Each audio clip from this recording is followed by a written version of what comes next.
मी आता अगरवाल पंपावरती उभा आहे. मागचे 20 मिनटं झाला मी इकडे उभा आहे, पण एकही पंपावर माणूस नाही डिझेल टाकण्यासाठी. एक पण वर्कर नाही आहे पंपावरती. एक वर्कर आम्हाला भेटला तर त्यांनी बोलला थांबायचं थांबा, हे तर आता सध्या कोण नाही आहे, नाहीतर पुढच्या पंपावर तुम्ही जावा.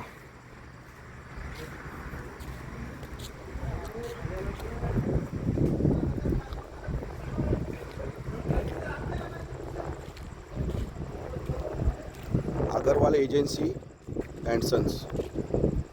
मी लीगल मेल टाकतो आणि याची तक्रारी करतो. ही डिझेल देण्यास सरळ मनाई करतात. पंपावर डिझेल असूनही देण्यात येत नाही आहे. कंप्लेंट पंपावर पाहिजे का मॅनेजरकडे पाहिजे? मग कंप्लेंट बुक आता मला कंप्लेंट करायची ना.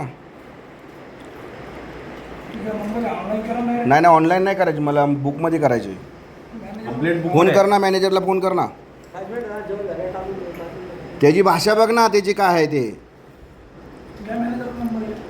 हां मी कशाला घेऊ, तू कर ना.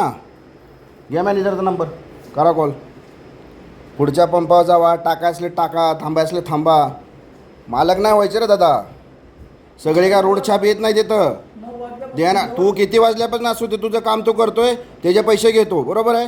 आम्ही पैसे देऊन डिझेल टाकतो. भाषा सॉफ्ट ठेव ना.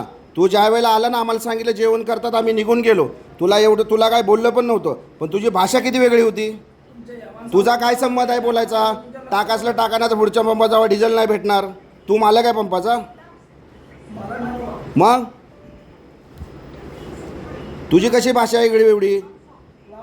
सगळ्याला काय रोडछाप समजतोस?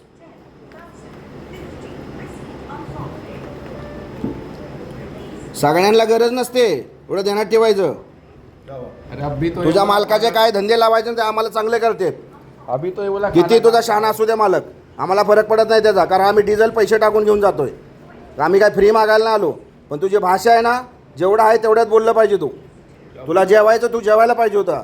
तुला काय जेवायला आम्ही मनाई नव्हती केली, पण तोंड जरा सांभाळून बोलत जा माणसांसंग.